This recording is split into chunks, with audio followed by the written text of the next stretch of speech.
João capítulo 5, versículos 5 e 6. Um dos que estavam ali era paralítico, fazia 38 anos. Quando o viu deitado e soube que ele vivia naquele estado durante tanto tempo, Jesus lhe perguntou: "Você quer ser curado?" Esse trecho bíblico é uma parte de uma narração de um trecho maior que João descreve a cura de um homem que, há 38 anos, estava em um local esperando por um milagre.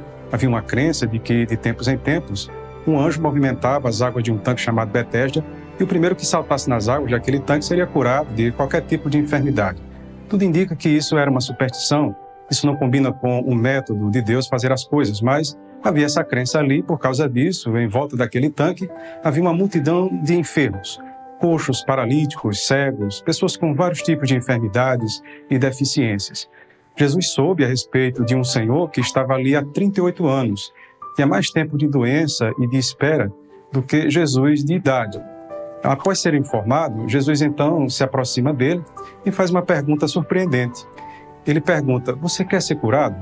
E é sobre essa pergunta a esse homem que gostaria de refletir especificamente nesse momento. Em princípio, é surpreendente a pergunta porque parece ser uma pergunta óbvia, poderíamos até dizer desnecessária, em face da situação daquele senhor. Ora, como assim Jesus pergunta, quer ser curado? Jesus vê um homem que todos sabiam que já estava nessa situação há 38 anos doente, paralítico, dependendo das pessoas para sobreviver, à espera de um milagre. Como Jesus pergunta se ele quer ser curado? É óbvio que alguém nessa situação quer ser curado. É evidente que alguém que vive uma situação que a diminui, que ele faz sofrer, que ele degrada, que ele faz perder sua dignidade, claro que ela quer sair dessa situação. Será? Será que Jesus está fazendo uma pergunta despropositada ou tola? Quando lemos os evangelhos e as escrituras de um modo geral, constatamos que a condição humana é mais complexa do que supomos. E Jesus sabia muito bem disto. Jesus sabe a complexidade que habita o coração humano. Jesus sabe que a queda humana produziu uma alma cheia de condicionamentos e padrões confusos e doentios, de maneira que podemos nos viciar até mesmo na própria doença e no sofrimento. Por isso, antes de Jesus se dirigir à doença, ele se dirige ao doente. Para Jesus, mais importante do que a doença do doente é o doente da doença. Quando Jesus faz essa pergunta, você quer ser curado? Com isso, em primeiro lugar, Jesus está explorando a disposição de uma consciência pessoal. Jesus se dirige de modo pessoal e confronta: "Você quer ser curado?" Era uma pergunta direta, não cabia terceirização, era uma pergunta para ele e era ele que tinha que responder. Aquele moço precisava fazer uma séria reflexão sobre aquilo, precisava analisar se ele conseguia se ver descolado, separado daquela situação de enfermidade que lhe acompanhava por tantos anos, ou se ele já havia integrado aquilo à sua identidade. Jesus sabe que, frequentemente, somos capazes de incorporar à nossa vida situações e comportamentos que, por mais que nos façam mal, nos prejudiquem a alma, degradem a nossa saúde, arruinem a nossa dignidade, podemos perfeitamente nos acostumar a elas, que nem a vemos como um real problema. Para Jesus, a pessoa envolvida com sua necessidade e seu sofrimento deve indispensavelmente identificar e admitir a sua própria necessidade. Não basta a família saber que você precisa, seu pai, sua mãe, seus irmãos, seus amigos dizer que você precisa. Não basta nem mesmo Deus saber que você precisa. A questão é se você sabe e reconhece a sua necessidade. Jesus, em certa ocasião, sendo irônico com líderes religiosos de sua época que o censuravam por acolher pecadores, aqueles homens eram incapazes de admitir e reconhecer suas próprias necessidades. Por causa disso, Jesus usa um adágio irônico em Marcos 2,17, dizendo: "Não são os que têm saúde que precisam de médico, mas sim os doentes. Eu não vim para chamar justos, mas pecadores." Jesus não estava dizendo que aqueles homens eram saudáveis, verdadeiramente justos e que não tinham necessidade de serem curados em suas almas, mas apenas que eles eram incapazes de refletirem seriamente e admitirem as suas necessidades. Portanto, aquela pergunta de Jesus aparentemente óbvia, aquele paralítico, é uma pergunta que visa impactar e resgatar sua consciência pessoal e responsável a respeito de sua própria necessidade. Se você não refletir seriamente sobre sua necessidade, reconhecendo e confessando ela, não adiantará outro fazer isso por você.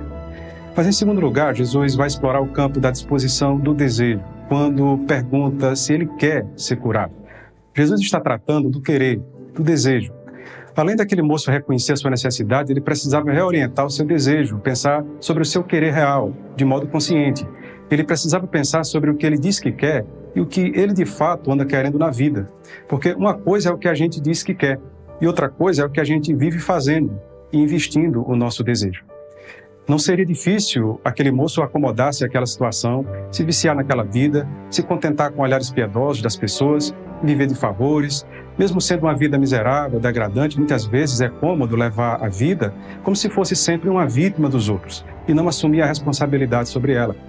Parece que aquele moço já estava viciado nessa condição, porque quando Jesus faz a pergunta se ele queria ser curado, ele não responde nem sim nem não. Ao invés disso, ele toma 3 atitudes muito características de quem está viciado no sofrimento.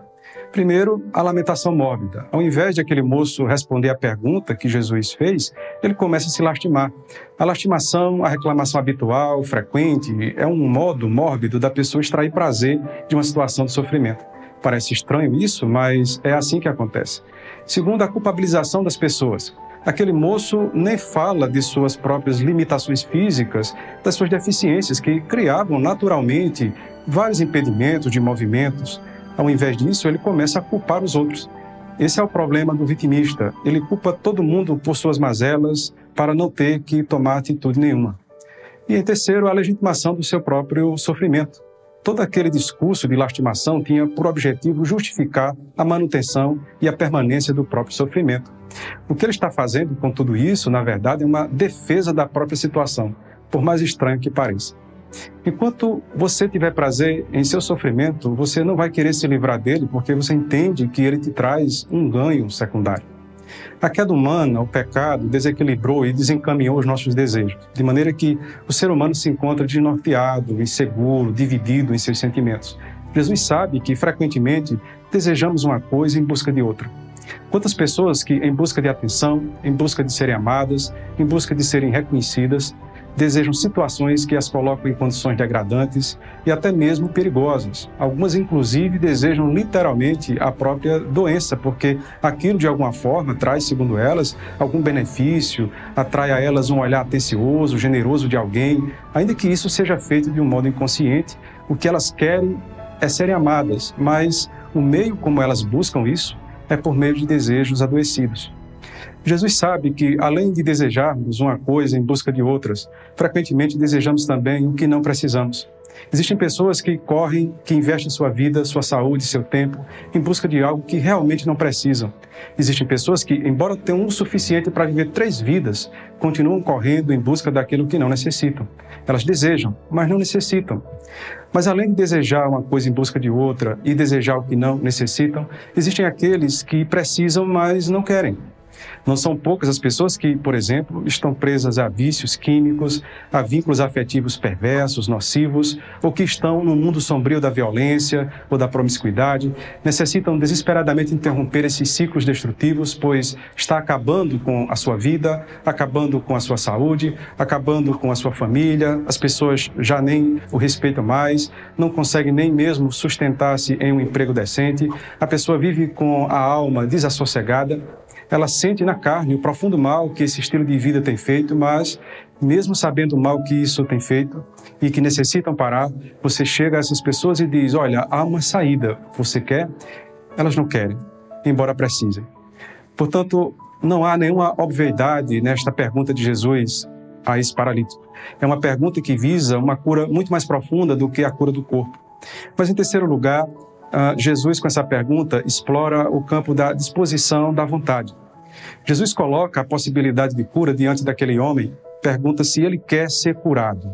Mas Jesus não faz nenhuma oração, não impõe as mãos, não unge, não o pega na mão. Ele dá uma ordem para que aquele homem tome uma atitude, levante-se. Aquele homem precisava agora exercer uma atitude, tomar uma decisão em direção àquilo que Jesus falou. Precisava fazer com que a sua vontade exercesse um comando sobre seus desejos adoecidos e sua mente acomodada a tudo aquilo. 2 posturas importantes naquele moço gostaria de considerar como proposta para você neste momento. O texto nos diz que ele primeiro se viu curado. Antes de se levantar, ele começou a se ver curado. Ele se viu saudável. Você já imaginou como seria você sem essas manias, sem esses ciclos, sem essas doenças, sem essas lastimações diárias, sem esses comportamentos que você se apegou e que te faz tão mal, que você chama de meu temperamento, meu jeito de ser? Já se imaginou livre de tudo isso? Em segundo lugar, ele toma uma atitude em direção às palavras de Jesus. Jesus deu uma ordem àquele moço, levante-se.